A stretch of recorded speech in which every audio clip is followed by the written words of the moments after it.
Life चाहिँ एउटा journey हो जस्तो लाग्छ क्या मलाई चाहिँ। किन भन्दाखेरि चाहिँ कहिले हार कहिले जित तनावहरू त्यस्तै छ लाइफमा होइन। हारको दुःख लाग्छ भने जितको मजा पनि लाग्छ क्या। त्यही भएर लाइफ चाहिँ एउटा जर्नी हो।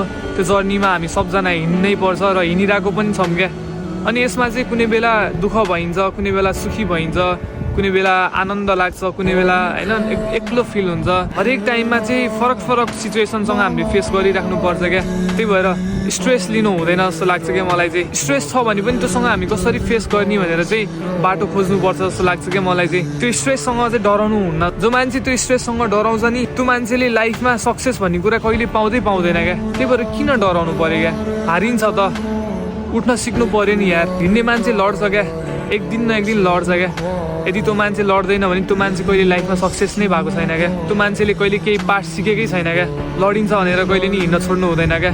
त्यो जितको के मजा क्या जब कि त्यहाँनिर हारै छैन भने होइन। त्यो सुखको के मजा त्यहाँनिर दुःख नै गर्नु परेको छैन भने क्या। त्यही भएर लाइफमा दुःख सुख एकदमै इम्पोर्टेन्ट छ। दुःख भएन भने सुखमा मात्तिन्छ मान्छे। यदि सुख मात्र भयो भने दुःखसँग जुझ्न सक्दैन क्या त्यो मान्छेले। यदि कुनै मान्छेले चाहिँ दुःख सुखसँग फेस गर्न सिकेकै छैन भने चाहिँ त्यो मान्छेले के सिक्यो त लाइफमा जस्तो लाग्छ क्या मलाई। हो कि भन्नु न। त्यो यस्तो जर्नी छ कि यो लाइफमा चाहिँ सबै कुरा छ क्या। तपाईँले गरिरहेको काममा असफल हुनुभयो भने पनि केही छैन, ठिक छ, नेक्स्ट टाइम गर्न सक्नुहुन्छ क्या। तपाईँले आफूले आफूलाई पुस गर्नुपर्छ क्या।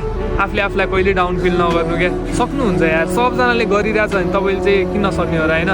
त्यही भएर लाइफमा चाहिँ यदि अप्स एन्ड डाउन भइहाल्यो भने पनि कहिले पनि नडराउनु, झन् आफूले आफूलाई स्ट्रङ बनाउनु। यो एउटा पार्ट हो। म यसको सल्युसन खोज्छु भनेर अगाडि बढ्नु क्या। सकिन्छ यार, मजाले सकिन्छ। यदि सुख चाहनुहुन्छ भने दुःखसँग जुझ्नलाई तयार हुनु क्या। आजको लागि होइन भोलिको लागि सम्झेर भए पनि दुःख गर्नुपर्छ क्या। आफूले आफूलाई लोन्ली फिल गरेर नबस्नु, आफूले आफूलाई डाउन फिल गरेर नबस्नु, आफूले आफूलाई कम्फर्टेबल फिल राख्नु। सकिन्छ यार, हरेक कुरा गर्न सकिन्छ। आई विस तपाईँको फ्युचर चाहिँ तपाईँले सोचेको जस्तो होस् र तपाईँले मेहनत गर्नलाई नछोड्नु होला, अगाडि बढ्नु होला। त्यही हो।